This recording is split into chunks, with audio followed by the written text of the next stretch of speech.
Hello friends, welcome to Knowledge Shower. This is a weekly current affair series of most important questions और इस video में हम बात करने वाले हैं दिसंबर फर्स्ट वीक के most important current affairs and this is part one of our first week. ये जो वीडियो है ये बेनिफिशियल होने वाली है फॉर लॉ एंट्रेंस एग्जामिनेशन। जैसे आपका CUET LLB है जिसमें अब आपका DU LLB BHU LLB and other law LLB entrance exams होंगे। इसके साथ साथ MH सेट हो गया, आपका BVP हो गया या अदर जितने भी लॉ एंट्रेंस एग्जाम है, क्लैट हो गया, सबके लिए ये वीडियो बेनिफिशियल होने वाली है। इसके साथ साथ जो अदर एग्जाम्स है, अदर गवर्नमेंट एग्जामिनेशन, उनके लिए भी ये वीडियो बेनिफिट होने वाली है। So hi, I am Shivam Pandey and जिन्होंने भी अभी तक चैनल सब्सक्राइब नहीं किया है तुरंत जाइए नॉलेज शावर को सबसे पहले सब्सक्राइब कीजिए ताकि रेगुलर अपडेट्स आपको मिलते हैं। आप हमारे इंस्टाग्राम चैनल को जरूर फॉलो करें क्योंकि इस पे हम लीडिंग केस लॉज और इसके साथ साथ करंट अफेयर्स डालते रहते हैं जो आपके एग्जामिनेशन प्रोस्पेक्टिव से बहुत इंपॉर्टेंट है और आपको लीगल कंटेंट भी यहाँ पे भेजते रहते हैं। टेलीग्राम चैनल पे आपको नोट्स हमारे मिल जाएंगे। चलिए अब बिना किसी डिले के वीडियो को स्टार्ट करते हैं। सो हाउ मेनी जजेस are there in a collegium? अगर हम कोलिजियम की बात करें, बहुत ज्यादा न्यूज में रहा है, तो कितने जजेस होते हैं कोलिजियम में? तो कोलिजियम कंसिस्ट ऑफ 5 जजेस। आपको फोटो में भी दिख जाएगा, 5 जजेस होते हैं, CJI प्लस 4 सीनियर मोस्ट जजेस।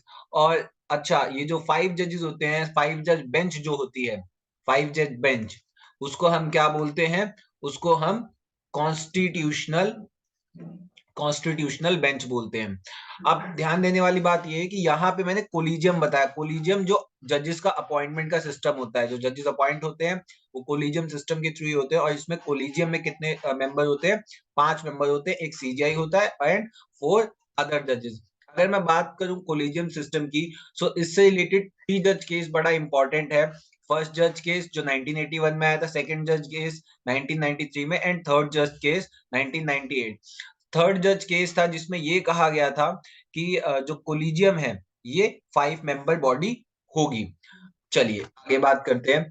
International film Festival of India was held in. अभी International film Festival of India IFFI बहुत ज्यादा न्यूज में रहा है। क्यों? क्योंकि एक जो डायरेक्टर और फिल्म मेकर हैं, नेडेव लेपिड, उन्होंने कश्मीर फाइल्स के ऊपर कुछ टिप्पणी कर दी थी, इसलिए बहुत न्यूज में था। तो ये कहाँ पे हेल्ड हुआ था? 53rd इंटरनेशनल फिल्म फेस्टिवल ये हेल्ड हुआ था गोवा में।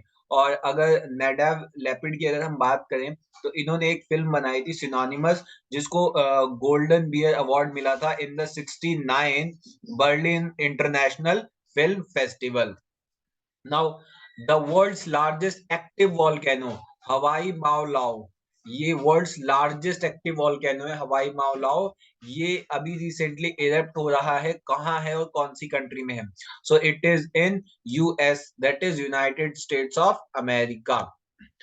Fourth question is which organization has recently changed the name of monkeypox to mpox? monkeypox को mpox अब कहा जाएगा क्योंकि रेसिज्म होता है इससे, इसलिए। So this is WHO, world health organisation, जिसका हेडक्वार्टर कहाँ पे है? जिनेवा में है। और जिसके हेड हैं टेड्रोस टेड्रोस एथेनम, इसके हेड हैं।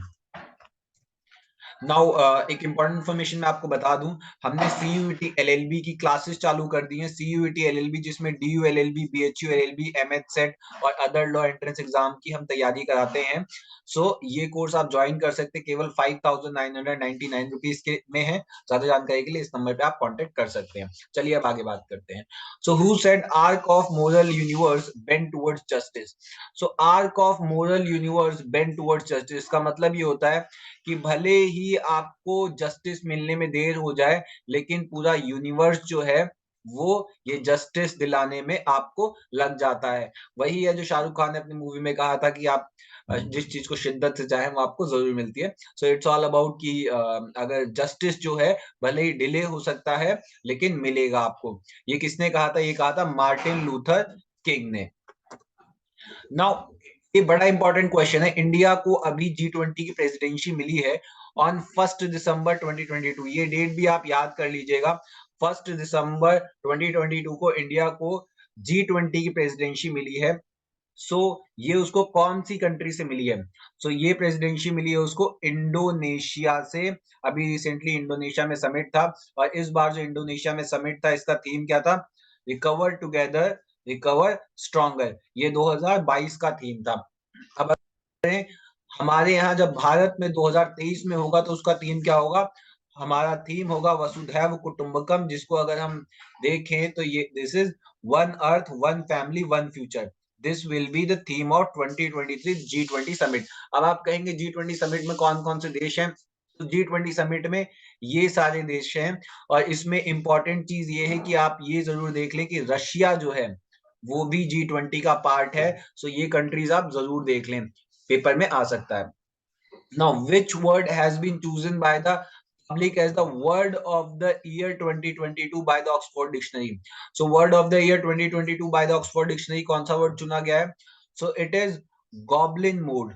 गॉबलिन मोड ये चुना गया है word of the year. Goblin mode का मतलब क्या होता है? सो बेसिकली ये एक बिहेवियर टाइप होता है जहां पे आपको कोई it's just like a behaviour type which is unapologetic, self indulgent, lazy, और जो इस टाइप का बिहेवियर होता है, this is lazy, slow and greedy, typically in a way that reject social norm. मतलब सोशल नॉर्म्स के जस्ट अगेंस्ट जो आपका बिहेवियर होता है, and it's a slang basically.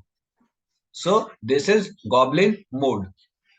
Now coming to next question, and it is important.